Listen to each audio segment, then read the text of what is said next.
The certified letter arrived on a Tuesday. Eleanor Pritchard stood in her immaculate kitchen, letter opener slicing through the envelope with surgical precision, her face transforming from mild curiosity to righteous indignation in exactly 8.2 seconds. This was a new record, even for her. Unacceptable. Absolutely unacceptable. Eleanor's voice echoed through her vaulted-ceiling living room as she slammed the letter onto her granite countertop. The HOA violation notice regarding the Mitchell family's new solar panel installation felt like a personal gift from the universe. Eleanor, known as HOA Karen, behind her back throughout Sycamore Ridge Estates, lived for these moments. At 57, with her meticulously highlighted bob and collection of designer cardigans, she perfected the art of neighborhood enforcement. As HOA board president for 7 consecutive years, Eleanor didn't just know the covenants, conditions, and restrictions. She wielded them like a weapon. Jason, she called to her husband, who had mastered the art of selective hearing after 30 years of marriage. The Mitchells installed solar panels without Architectural Review Committee approval. Jason Pritchard barely looked up from his newspaper. Mum. Eleanor straightened her posture, smoothed her cardigan, and marched to her home office, a room dedicated entirely to HOA matters. The wall calendar displayed the community's upcoming events. Red circles highlighted the dates for board meetings, ARC reviews, and her personal favorite, violation hearings. She opened her laptop and began typing an email to the board members. Her fingers flew across the keyboard with the practiced efficiency of someone who had authored hundreds of complaint emails. Emergency meeting required, she typed. Blatant disregard for Section 7.32 of the CC&Rs. Tom Mitchell, the solar panel offender, wasn't just any homeowner. He was the same man who had publicly questioned Eleanor's authority at the last annual meeting. He had suggested, in front of everyone, that perhaps the HOA should focus less on flower pot colors and more on sustainable community initiatives. The memory made Eleanor's blood pressure spike. She had smiled tightly that day and reminded everyone that rules existed for a reason: property values, the ultimate sacred cow of suburban existence. 3 hours later, Eleanor sat at the head of the table in the community clubhouse. 5 other board members listened as she presented her case against the Mitchell solar installation. The panels are visible from the street, Eleanor explained, presenting photographs she'd taken from various angles. Section 7.32 clearly states that all exterior modifications must maintain the aesthetic harmony of our community. But solar panels are good for the environment, offered Nancy Chen, the newest board member. And I believe state law protects homeowners' rights too. State law doesn't supersede our CC&Rs that everyone signed when purchasing, Eleanor interrupted. The issue isn't the panels themselves. It's the failure to submit proper documentation for approval. What Eleanor didn't mention was her personal crusade against the Mitchell family since they'd moved in 3 years ago.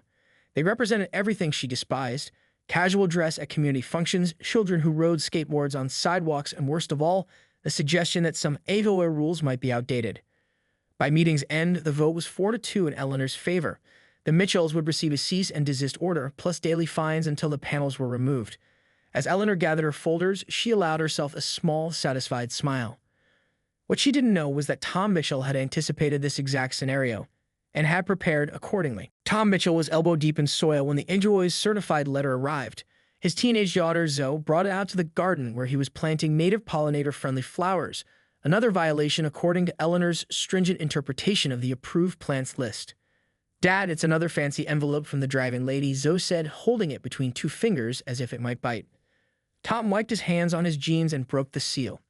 As he read, his expression didn't shift to anger or surprise. It settled into something closer to resignation mixed with determination. "Well?" Zoe asked, peering over his shoulder. "Eleanor got the board to vote against our solar panels. We have 10 days to remove them or face daily fines of $100. "That's insane. Didn't you get lawyer advice about this?" Tom nodded, folding the letter carefully. "I did. And I've been documenting everything since we moved in. This might actually be exactly what we needed." Inside their modest craftsman-style home, which Eleanor had repeatedly criticized for its unconventional color palette, Tom opened his home office filing cabinet. The third drawer was labeled simply HOA and contained 3 years' worth of meticulously organized correspondence, photographs, and legal research. Tom Mitchell wasn't just any homeowner. He was an environmental attorney specializing in residential property rights. When he purchased in Sycamore Ridge Estates, he'd done so with eyes wide open, knowing the community's reputation for restrictive governance. What Eleanor didn't know was that Tom had specifically chosen this neighborhood as a test case. "Lisa, it's Tom," he said into his phone. Eleanor took the bait. Time to move to phase 2. Across town, Lisa Chen, Nancy Chen's sister and a journalist for the local newspaper smiled. Perfect timing. My editor just approved the series on outdated HOA regulations blocking green initiatives. That evening, as Eleanor walked her purebred Shih Tzu past the Mitchell residence, she noticed Tom on a ladder, apparently complying with the removal order. She allowed herself a triumphant smile and quickened her pace to spread the news to her closest ally on the board, Margaret Wilson.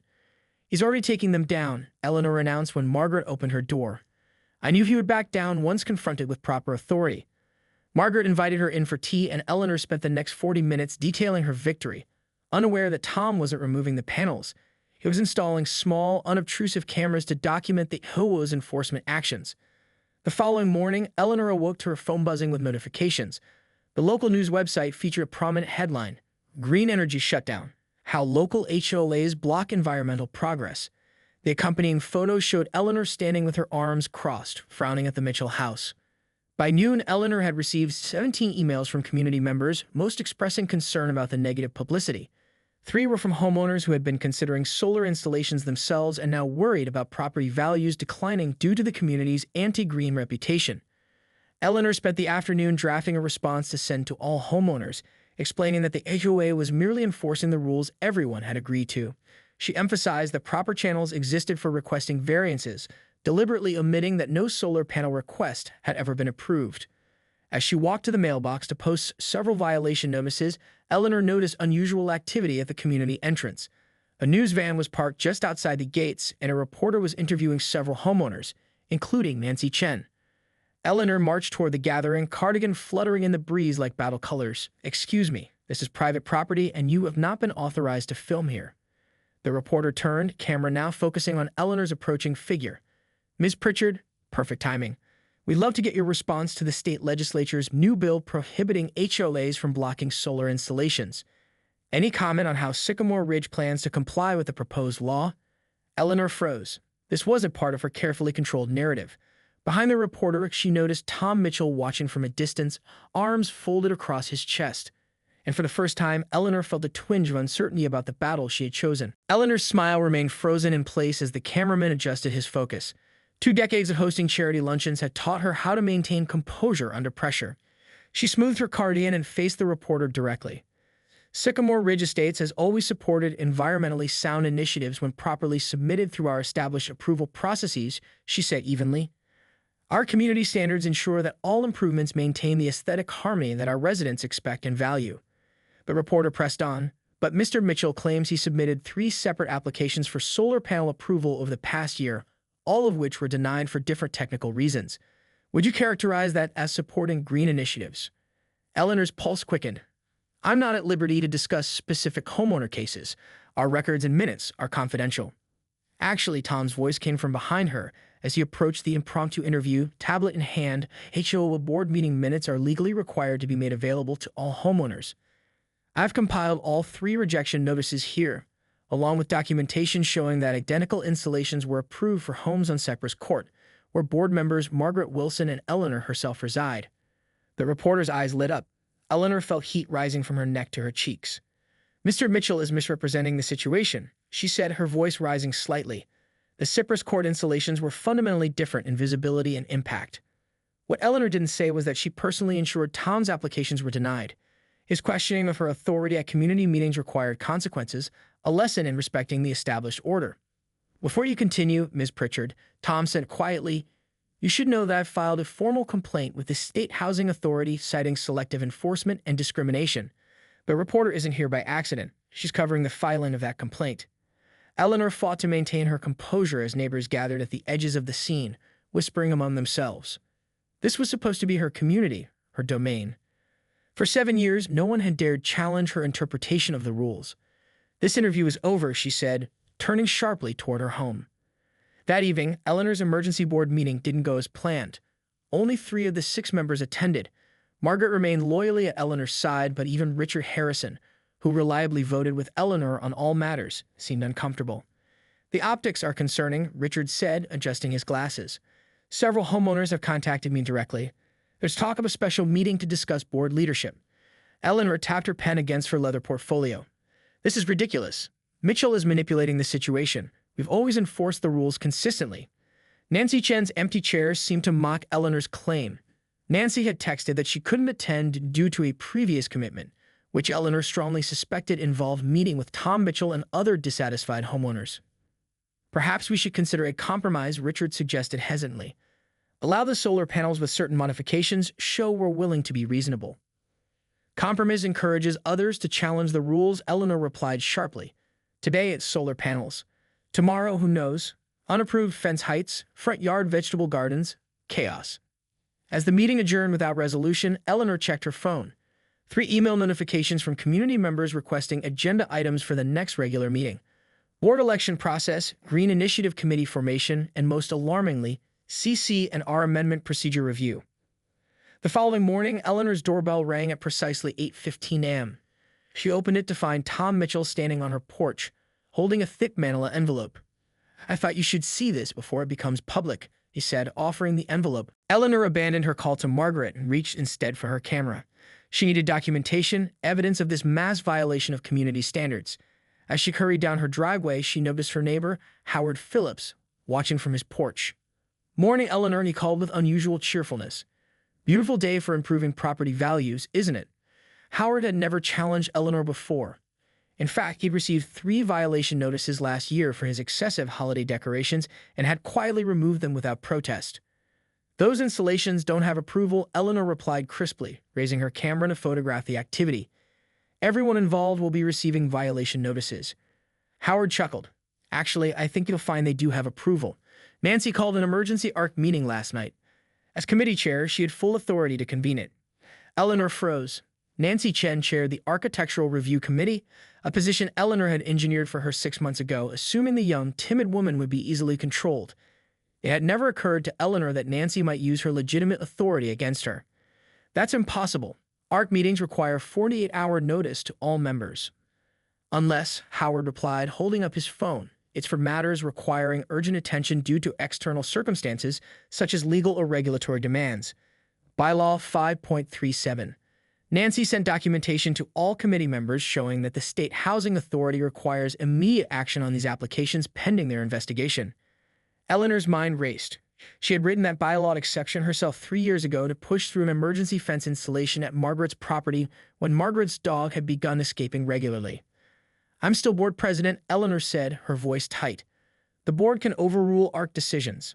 "The board can," Howard agreed pleasantly. "But you need a quorum to hold a vote. 4 members. I believe Richard called in sick this morning. Nancy is obviously elsewhere, and Carlos is on that Caribbean cruise he's been planning for months. So that leaves just you and Margaret." Eleanor lowered her camera, a wave of dizziness washing over her. For the first time in 7 years, she had lost procedural control of her domain. "This isn't over," she managed, turning back toward her house. Inside, Eleanor paced her kitchen. Jason watched her from behind his newspaper, occasionally sipping his coffee. "Maybe it's time to let this one go, Ellie," he suggested gently. "The panels honestly aren't that visible from the street." "It's not about the panels," Eleanor snapped. "It's about the principle. Once you let people start ignoring the rules, everything falls apart." Jason lowered his newspaper. "Is it really about the rules, or is it about who gets to interpret them?" Eleanor stared at her husband. In 30 years of marriage, he had rarely challenged her directly. "I need to make some calls," she said finally, retreating to her office. 3 hours later, Eleanor had spoken with the HOA's attorney, a management company, and 2 fellow HOA presidents from neighboring communities. None offered the solution she wanted. The attorney had been particularly blunt, given the pending state investigation and the public attention. Pressing the issue further could expose the board to personal liability. Eleanor's cell phone chimed with a text from Margaret. "Emergency at the clubhouse.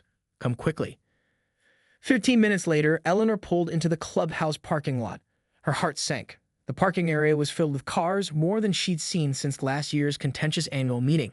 Inside, she found Margaret waiting anxiously by the door. "They called a special meeting," Margaret whispered. "Tom Mitchell found some bylaw that allows homeowners to call for one if they get enough signatures. The room is packed." Eleanor straightened her shoulders and entered the main hall. Conversations halted as residents noticed her arrival. At the front of the room, Tom Mitchell stood beside a projector screen displaying the community bylaws. "Miss Pritchard," Tom acknowledged, "we were just discussing the procedure for board recall votes. Since you're here, perhaps you'd like to address the concerns raised by the community." Eleanor surveyed the room. Faces she recognized from years of HOA meetings, many she had cited for violations, stared back at her with expressions ranging from curiosity to outright hostility. Nancy Chen sat in the front row, spine straight, no longer the timid newcomer. This meeting has not been properly convened, Eleanor began. As board president, with respect, Tom interrupted. Bylaw 9.24 allows for emergency special meetings called by members representing 20% of households.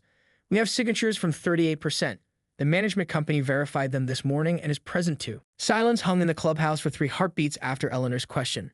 Tom Mitchell remained calm, waiting as the murmurs started to ripple through the crowd. Eleanor allowed herself a small smile. She hosted enough charity galas to know how to work a room, how to plant seeds of doubt and fear. But then something unexpected happened. Howard Phillips stood up. "I've lived here for 12 years, he said, his voice steady. In that time, my property value has increased because of the school district and the new tech corridor. Not because my Christmas lights were regulated or because my neighbor couldn't install solar panels." A woman Eleanor vaguely recognized rose next. "My sister lives in Oak Ridge Commons. They have relaxed architectural standards and a streamlined approval process. Their property values outperformed ours last quarter by 7%. One by one, homeowners stood to share perspectives Eleanor had never allowed space for at regular meetings. A real estate agent presented recent market data showing that communities with green initiatives attracted premium buyers. A retired architect explained how solar technology had evolved to be more aesthetically pleasing. Eleanor felt the room slipping away from her. This wasn't how community meetings were supposed to function. She always controlled the agenda, limited discussion to predetermined topics, and moved efficiently to votes that usually confirmed decisions she'd already made. Tom Mitchell finally spoke. "No one is suggesting we abandon all standards, Ms. Pritchard. We're proposing a more transparent, consistent process that reflects current homeowner priorities and state laws." He clicked to a new slide showing a simple flowchart. "This is the streamlined approval process we're proposing with clear criteria and a 14-day maximum response time." Notice what's missing? The ability for any single person to block improvements for personal reasons. Eleanor felt Margaret tense beside her. Everyone in the room knew exactly who Tom meant by any single person. "You're all being naive," Eleanor said, struggling to keep her voice level. "I devoted 7 years to maintaining this community's standards. Without rigorous enforcement, you'll see decline." Nancy Chen stood, adjusting her glasses. The timidity Eleanor had counted on was nowhere to be seen. "I think we should vote," Nancy said. "The bylaws allow for an immediate recall vote if 2/3 of households present request it. I move that we proceed." "Second," came multiple voices from around the room. David Perkins, the community manager, stepped forward. "For transparency, we'll use paper ballots. Please mark yes if you support recalling the current board to hold new elections, or no if you wish to maintain the current board." As ballots were distributed, Eleanor whispered urgently to Margaret, "Call Richard and get him here. We need loyal homeowners voting." Margaret shifted uncomfortably. "I texted him already. He says he's staying out of it." Eleanor stared at her friend in disbelief. "After everything I've done for this community." For 30 minutes, homeowners marked ballots and placed them in a collection box. Eleanor sat rigidly, mentally calculating her chances. Surely there were enough homeowners who valued the status quo, who understood what she had accomplished. David Perkins counted the ballots with 2 homeowner witnesses. The room grew silent as he straightened the final stack and cleared his throat. With 97 households represented, the vote stands at 71 in favor of recall, 26 oppose. The motion passes. According to the bylaws, an interim board will be established until formal elections can be held next month. Eleanor felt as if the air had been sucked from the room. 7 years of control, gone in 30 minutes. Tom approached her as the crowd began to disperse. "Eleanor, I want you to know this wasn't personal." She turned cold eyes toward him. "Of course it was personal, Mr. Mitchell. You orchestrated this from the moment you moved in." He shook his head. "No, I simply wanted solar panels and reasonable governance. You made it personal when you singled out my family for enforcement while ignoring identical issues elsewhere." "This community will regret this decision," Eleanor said, gathering her purse. "When standards slip and property values follow, they'll remember who tried to protect them." Or, Tom countered gently, "They might discover that reasonable people can maintain a beautiful community without creating a climate of fear." Eleanor walked out head high, ignoring the clusters of neighbors still discussing the meeting. In her car, she finally allowed herself a moment of vulnerability, hands trembling on the steering wheel. At home, Jason met her at the door, expression concerned. "How did it go?" Eleanor squinted at the Mitchell home. The solar panels definitely appeared to be pulsing with light in some sort of pattern. She grabbed her binoculars, purchased 3 years ago to document a neighbor's unauthorized bird feeder, and focused on the roof. The panels weren't just collecting sunlight. They seemed to be displaying something. Letters were forming across the array, visible only from certain angles, including, unfortunately for Tom Mitchell, Eleanor's home office window. Sycamore Ridge Solar Co-op, Eleanor read aloud, her forehead creasing. What on earth? She reached for her phone and searched the name. A website appeared, apparently launched just hours ago, featuring photographs of the solar installations throughout the neighborhood. The site explained that homeowners have formed a cooperative to negotiate group rates for solar equipment and installation, reducing costs by nearly 40%. More shocking to Eleanor was the list of founding members, including Richard Harrison, whose absence at the emergency meeting now made perfect sense. And there, listed as regulatory compliance advisor, was Nancy Chen. This wasn't just a rebellion against Eleanor's authority, it was a carefully orchestrated community initiative that had been developing right under her nose. Eleanor scrolled through the website, her indignation growing. The final insult appeared under community impact, a graph projecting increased property values for homes with solar installations, with citations from real estate studies and market analyses.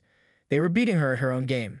For 2 days, Eleanor remained sequestered in her home, ignoring calls from Margaret and watching with mounting displeasure as installation teams moved from house to house. Jason tried several times to engage her in conversation about moving forward and accepting change, but Eleanor had retreated into strategic planning mode. On the third morning, Eleanor's doorbell rang. She opened it to find Lisa Chen, Nancy's journalist's sister, standing on her porch with a notebook. Ms. Pritchard, I'm doing a follow-up piece on the Sycamore Ridge Solar Initiative. I wondered if you'd like to provide a statement as the former HOA president.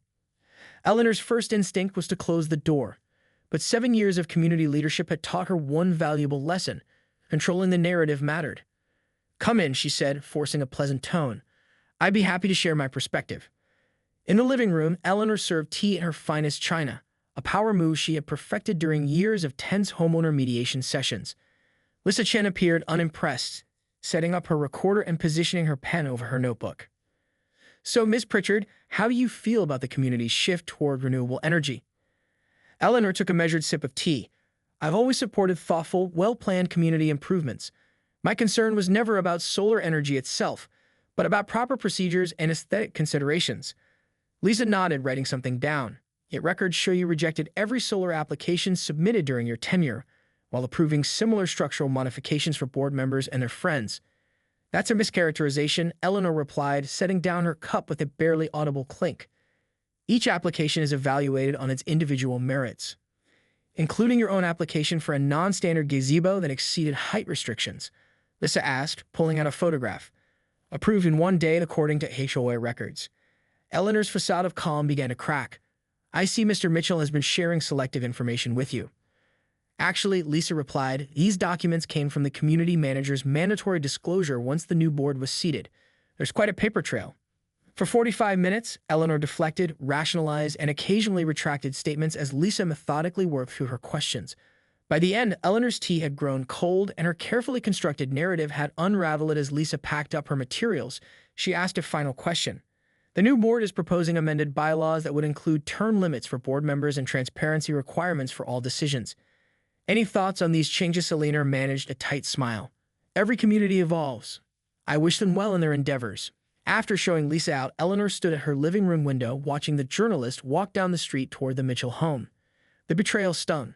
She had devoted years to this community, sacrificed countless hours that could have been spent on her own. Jason met his wife's accusatory stare with surprising steadiness.